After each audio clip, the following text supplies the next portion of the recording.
US President Donald Trump on Friday announced an agreement on Hamas disarmament. He hailed it as a major milestone and claimed that Israel was very happy about it. Israel was very happy about it. Israel helped us. And they've been very good. They've been very good about it. Most people said that would be a deal that would be undoable. However, it seems Israel doesn't share the same sentiment. Instead, since the announcement made on Friday, it has sharply escalated airstrikes across Gaza, killing 28 people over the weekend itself. The deal calls for a complete halt to attacks and a phased Israeli withdrawal. The latest strikes drew a sharp rebuke from Nikolai Ladinov, who's the chief envoy for Trump's Board of Peace. Ladinov later arrived in Israel to meet Prime Minister Netanyahu. Sources say that he also pressed the Israeli leader to halt ongoing strikes and assured Netanyahu that an Israeli withdrawal would only begin after Hamas fully disarms.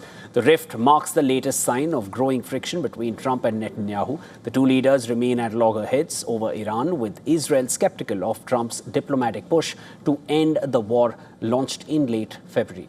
Netanyahu has also defied Washington by continuing strikes on alleged Hezbollah targets in Lebanon. Meanwhile, an Israeli official reaffirmed that troops will not withdraw from current positions in Gaza, refusing to fall back to the original October 2025 ceasefire demarcation line. Hamas maintains that it will only disarm if Israel pulls back to those earlier boundaries. Netanyahu remains silent. His political allies are openly tearing the plan apart. Security cabinet members Bezalel Smotrich and Oret Strok have urged a vote to scrap the Trump-backed deal. Amit Halevi, a lawmaker from Netanyahu's own Likud party, was even more blunt. He said, I quote, "You can wrap tomorrow's fish with this agreement. It has no meaning." Now, reports indicate Netanyahu will not pull back from any territory before the upcoming Israeli elections, a gamble that risks deeply infuriating Trump. And earlier, I had the chance to speak with Floyer Hassan Nahum, former deputy mayor of Jerusalem, on the issue. Here's what she had to say. Ultimately, the Board of Peace was established by President Trump in order to bring a new future for the Gaza Strip, a future which is not run by jihadi terrorists that are run by the Muslim Brotherhood and the Islamic Republic of Iran. He understands that Israel is facing threats from these terrorists. The threats have not gone away.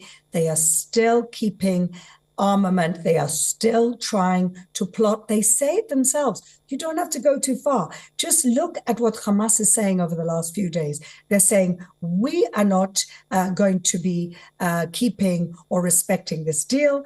Disarmament for them means something very different than disarmament for any normal person. They want to keep so-called defensive weapons, and defensive weapons includes Kalashnikovs and RPGs. I'm not sure when they became defensive. And so we know that we're dealing with scorpions who are jihadi Muslim Brotherhood Islamists. You can't trust them. They lie, and they have one purpose in life, and that is to kill Israelis and kill Jews.